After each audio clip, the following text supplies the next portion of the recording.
Il y a 5 ans, on s'est lancé dans une très, très belle aventure avec la création du CQDM. Notre mission est d'accélérer la découverte du médicament avec pour but ultime de changer la vie des gens. Nous avons généré un modèle d'affaires vraiment unique où tous nos partenaires partagent les coûts de la recherche et bénéficient des résultats de la recherche. C'est très, très puissant comme modèle parce que ça nous permet d'aller 20 fois plus loin en recherche et ça nous permet de rêver à faire une recherche qu'on ne pourrait absolument pas faire seul.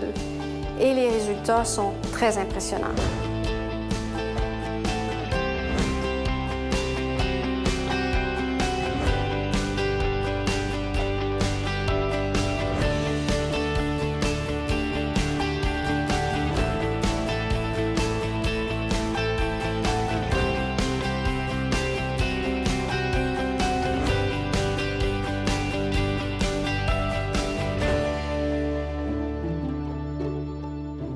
Le projet visait à développer des outils moléculaires qui permettent de détecter l'activité des récepteurs chloroprotéine G, qui sont en fait la plus grande famille de cibles thérapeutiques pour les médicaments qui sont actuellement disponibles sur le marché ou en développement.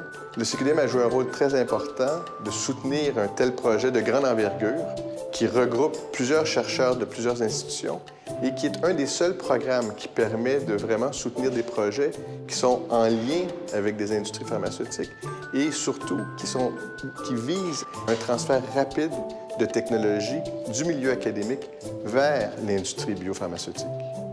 Le Pulmobind est un marqueur qui permettra le diagnostic plus précoce de l'hypertension pulmonaire. Et actuellement, on n'a pas de méthode non invasive qui permette un diagnostic précis et qui permet de suivre l'évolution des traitements. Le mentor de Merck, Mike Klimas, a démontré vraiment un grand enthousiasme pour notre technologie dès le tout début.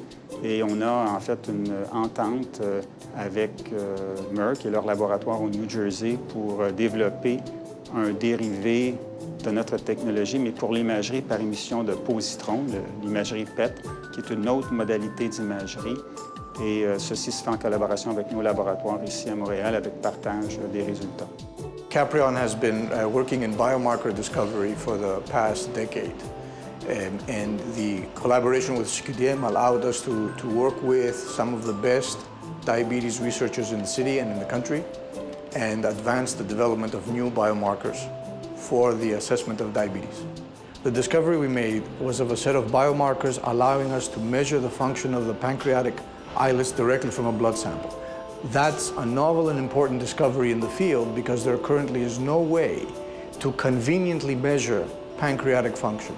And if you're interested in developing diabetes drugs or assessing the condition of a subject, then you must know in what condition the pancreas is. Ce que le CQDM nous a permis de faire, c'est de prendre une pause technologique, en fait. C'est de se re-questionner sur notre façon de faire. On savait qu'on avait beaucoup d'outils, qu'on voulait les combiner pour optimiser les conditions dans lesquelles on faisait les vaccins, le vaccin pandémique, par exemple. On savait aussi qu'on voudrait utiliser tous ces outils-là pour accéder à d'autres types de vaccins. Et ce qu'ils nous ont donné aussi, c'est qu'ils nous ont donné l'accès aux membres de leur consortium qui avaient l'occasion de réviser notre projet de façon régulière. Ils nous ont aussi éventuellement donné l'occasion de donner beaucoup de visibilité à notre plateforme manufacturière et à notre plateforme de découverte. En fait, la force du CQDM, c'est vraiment la synergie de ses partenaires. On a tout un réseau de gens au CQDM très passionnés qui croient beaucoup à la mission du CQDM parce qu'on sait que notre mission est importante et on croit vraiment qu'ensemble, on peut faire une différence dans la vie des gens.